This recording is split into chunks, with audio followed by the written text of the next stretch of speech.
Hello and welcome to round 2 of the Parenting Roundabout podcast. I'm Catherine Haleko and I'm here with Terri Morrow. Say hi, Terri. Hello. Usually on this podcast we talk about parenting issues, but once a week Terri and I like to get together to discuss TV, movies, books, and other entertainment topics because it's nice to talk about something other than parenting for a change.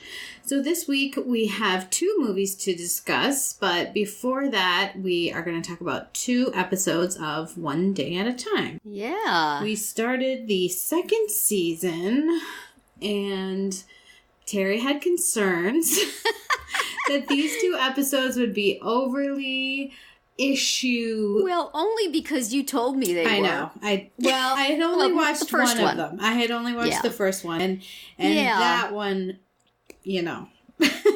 Yeah. They really okay, took on racism and immigration and you know, they were you know, definitely legitimate things to address and talk about and you know, things that are happening right here and now. But you know, it's you know, do most families sit around in the living room talking about their experiences with racism? I don't know. Not our families, because because we are the Schneiders the wrong people of to comment this. on that. Yes, we are. This situation. We're not even the Schneiders. Nicole is the Schneider. That's true. Because he's supposed to be a Canadian immigrant. So maybe we're the doctor. Where does the doctor stand on this? He looks like he's... I don't think he was in that one. No, he wasn't. So, but it didn't bother me, maybe because I was braced for it. It didn't bother me that much. Although as we sat down to watch it, my daughter said, "Oh, this one. I can see why Catherine said she didn't like it." Because I had told her, I'm a little worried. Catherine said this was really, really heavy-handed. Well, I wouldn't say I didn't like it. It's just, you know, we've talked... I didn't say that either. Yeah. I think that's just what she got out of what I said. Right. We've talked a lot about, and when it comes to this show, you know, the ones that are really flogging an issue are just not as fun to watch as the more funny ones. Yeah. I didn't mind it too much. I mean, I think because I was sort of prepared for it. But I will say that I enjoyed the beginning part where they thought he was just being a teenager. Yeah. I enjoyed that part a little bit more, especially since that actor passed a puberty speed bump somewhere between their filmings. Between season 1 and 2. He's like taller than the actress who plays his mom now. I don't think he was before. And the doctor is in it, I remembered, because he freaks Penelope out by talking to her about puberty and adolescence and how terrible it is. She's like, why did you I was kind of digging that. And then it took a turn. Yes. Which, I mean, it's legit territory for the show. Yeah. And it's stuff that you know, is worth putting on a TV show and making people think about. Right. And all the same, if I was sitting at the ballpark and they were making that much commotion, racist or not... You wouldn't want the giant flag being flown in your face? I've heard people of all different races being too loud in public places. I don't think that's a specifically... I mean, I would... No, it's not a Cuban thing. But I would not have the nerve to go up and say anything to anybody. And I was surprised when they were showing them at the baseball game and everybody around them was smiling and seeming to enjoy their enthusiasm. I was thinking, where's the person who's going to... in a huff, go off to a different part of the ballpark. That's what I was expecting to see. They're just used to it. Like, oh, that's just Alex's family. Yeah, I thought it was good. I thought it approached it from a number of different ways that I thought were interesting and worthwhile and worth thinking about. Yeah. Certainly, you know, would be odd for this family to never have any mention of anything like that. For sure. So it was fine. I would have preferred it just keep going in the kid takes a turn from a beautiful boy to a teenager. But I'm sure we'll get more of that. Yeah. Because he ain't getting any younger. No. He's going to keep growing and that voice is going to keep going down. So, and then the second episode... Yeah, I like that one too, and I felt so sorry for her, and I felt like just reaching through the TV and going, would you all just help her? What is the matter with you? And they finally, just like they finally did at the end, but wow. Yes, this is the one where Penelope decides to go back to school, and she's trying to juggle school and work and family, and she is not doing well. Incredibly, not even selfish, but unthinking. Just cluelessness, from the family members. Mm-hmm. I guess because they just expect everything's easy for her, so they're not taking seriously her struggle, but... Well, golly, I think it's folks. Just, especially kids, I mean, they just have they just don't get it. Guess. You know, like, did you make that appointment yet? Like, I get that from my kids. I feel for him, though, because when you're ready to get the braces off, man, I know. You want the braces off. I know. But I get that kind of grief a lot. Yeah. Yeah. Did you do this? Did you do that? Did you do this? Like, I'll do it. Do you write it on your arm to make sure? Isn't this what they have Schneider for, though? I thought he was sort of the family... well, and Grandma, like... errand boy. You know, well, Grandma doesn't drive. Doesn't seem to I get the impression that Schneider does. Yes. But, it was all so much, and it seemed like somebody might have seen that. Mm-hmm. Perhaps Mom could use a little help at some point, but before she started failing over classes. Well, yeah, I guess that jolted them into it, but, I sympathized with her making this horrible decision that she didn't really want to make and then going to bed, and that sleep must have been so sweet when you just put down the burden and you say, you know what? Right, I'm just gonna go sleep. But then they wake her up and make her pick it back up again. Yeah, see, I do that procrastination sleeping quite a lot. Yeah. I have all this stuff and I don't think I can do it. I'm just going to take a nap. Yeah. All will be well after the But, nap. Yeah, seems to be off to a good start. Yeah. For season 2. So and, that was more first... to come. Though I believe it's still not renewed for season 3, so... Well, we'll stick with it. Maybe a shorter watch than we're planning, but... we'll see what happens. It may be our viewings that put it over the top. That will put it over the top, You just never know. So yeah, we'll keep talking about it, but now we will move on because we had promised last week that I would give you my review or my discussion of I, Tonya. Yes, a film, the subject matter of which you have a little bit of expertise in. Correct. So this is the movie about Tonya Harding, the figure skater, and the whole scandal that happened when someone took a club to her main rival's kneecap at a skating event. And eventually Tonya was banned from U.S. figure skating for life, and also convicted of some crimes. But this story is always still very murky as to it's kind of what did she know and when did she know it. Like, no one's ever said that she actually, physically did this thing to this person. But her husband was implicated, or actually I think he was her ex at that time by then, and a friend of his, and it's just very, like, she's always denied that she even knew that it was happening. And so what this movie does is just takes the whole story of her life and, her... mostly around that time period, but also what led up to it, and her a little bit about what happened after. And it approaches it from many different points of view, so that you kind of think that the movie is making excuses for her. It does feel like that, but also it's clearly showing how unreliable she is as a narrator and as a human. It's just, but it's also showing that she had a really crummy, lot in life. Like, her mom, who's played by Allison Janney, is just an absolutely horrible, horrible person. Just terrible. Abusive, physically abusive, emotionally terrible. The the scene where she first takes Tonya to the ice rink and approaches a coach, and she's standing out in the middle of the ice rink in her shoes, smoking a cigarette. And and the coach says, you can't smoke out here. And she says, I'll do it quietly. And just keeps puffing away.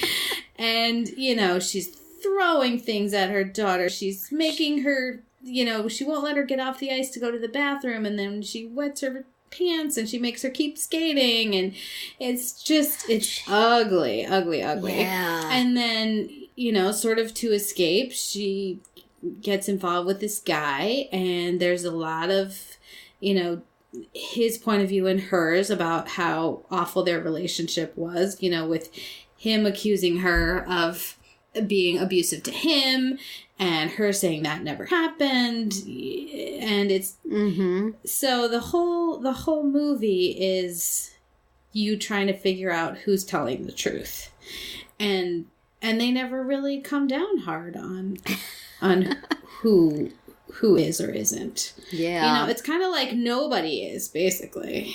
Huh. It must be somewhat sympathetic to her, though, because they've had her with them at awards shows and things like that. Yes, but like I said, she doesn't come out of it smelling like a rose, really, either. You know, I mean, she's rough, let's just say. So, Good performance by Margot Robbie? Yes. All the acting I thought was very good.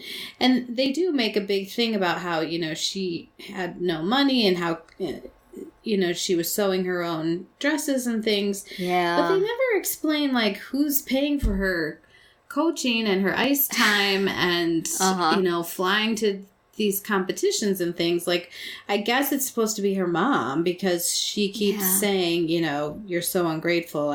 I spend every penny on you, but you know, after Tonya has moved out of her mother's house, it's like, is she still doing this, or is the coach just doing it for charity because she's an Olympian? Like, it's hard to understand that piece of it. Well, now, do you have any particular inside knowledge of this from just sort of being involved in skating on, of course, a much less... In terms of the sort of the accusations that they make. Yeah, I mean, have you heard stuff through skating? I don't know. Is there a skating grapevine? Do people still talk about it? Not too much, but you know, I've heard things like, you know, skaters being told that they should change their hair or they should not wear glasses or things like that really don't have to do with their ability.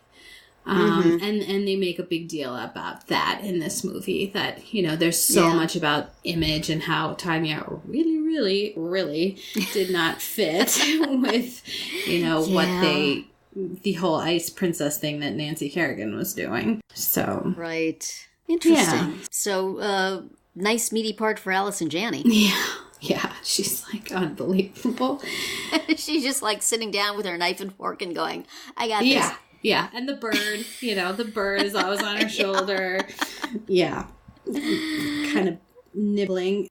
Yeah, it's something, let me tell you. And it's interesting.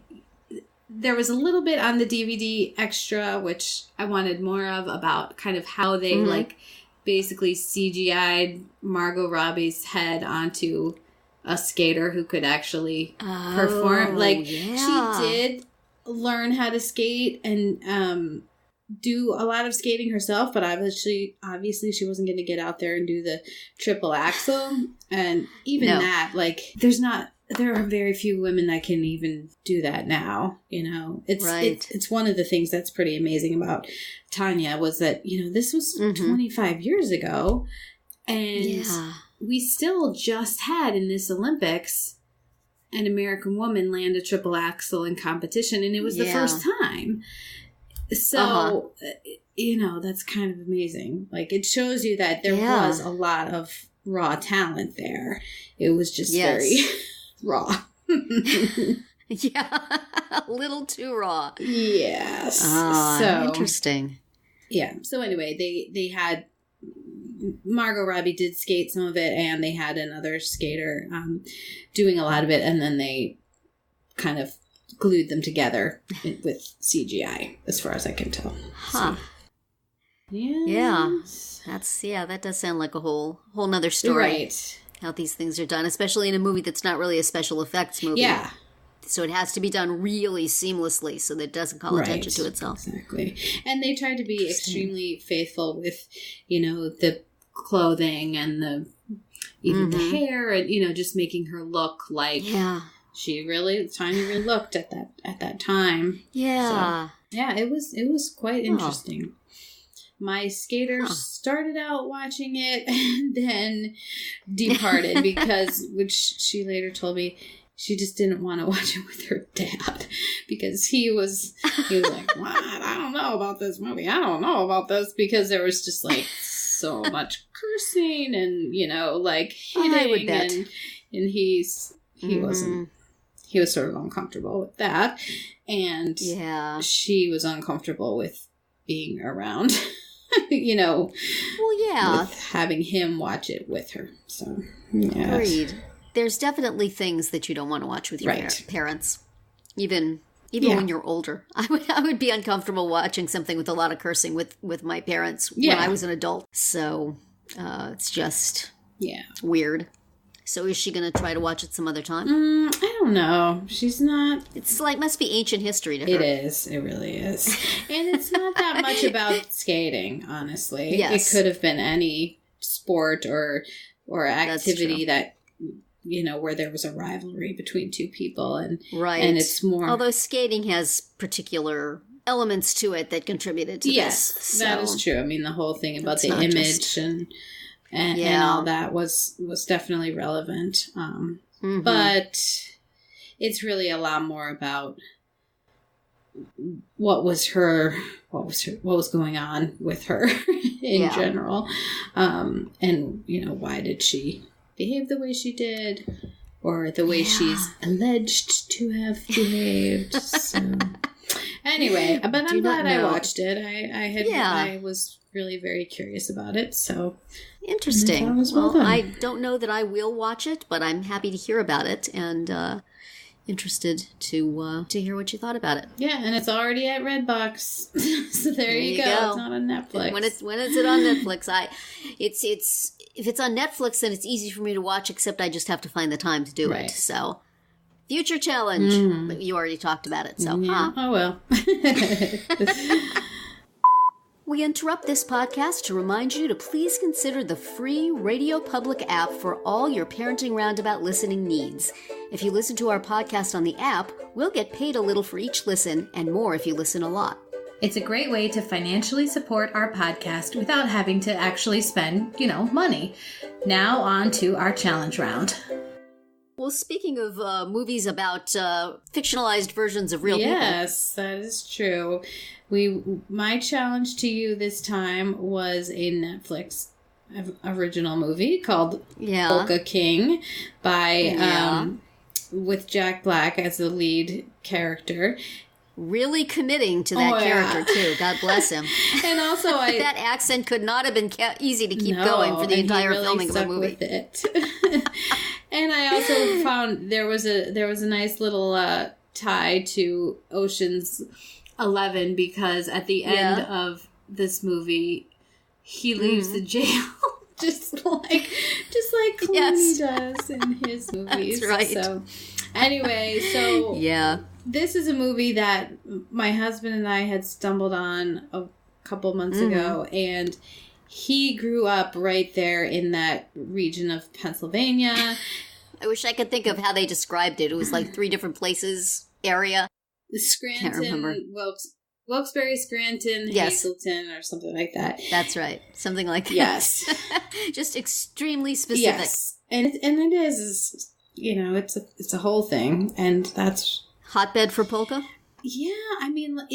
Or for old people with money? Yeah, for sure, old people. And my husband grew up with his grandmother, living with them, and every Saturday night, they would have a local polka show on TV. And, not Lawrence Welk, but this would be, people they knew. Like, she'd be like, oh, there's so-and-so. Like, she knew the people that were dancing the polkas, and she would watch it every Saturday night.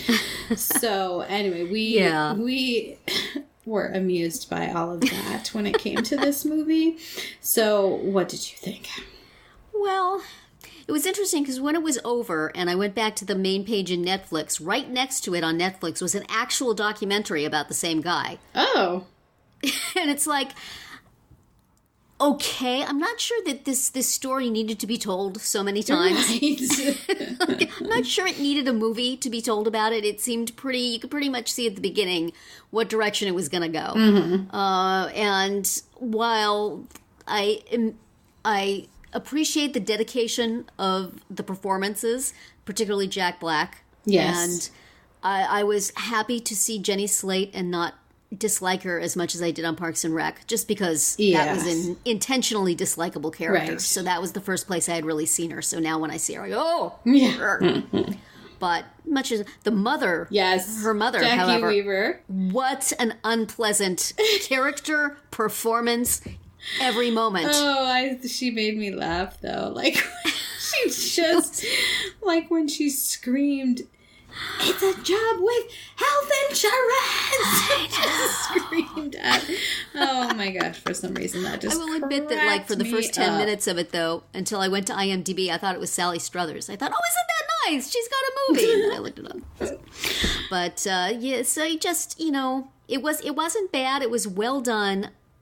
I'm not sure there was a need for it, especially if there's an actual documentary with this actual guy. Because at the very end, over the credits, there's film of the actual guy doing the rap. Yes. And so it seems like it's stuck pretty close to the details of his life. Why don't we just go all watch the documentary and see the real guy? What was the need for a fictionalized version? Doing his... Yeah. The polka stylings of Jack Black and Jason Schwartzman playing the mousiest clarinet player possible, who comes out of his shell when he's called Pizzazz and then crawls back into it.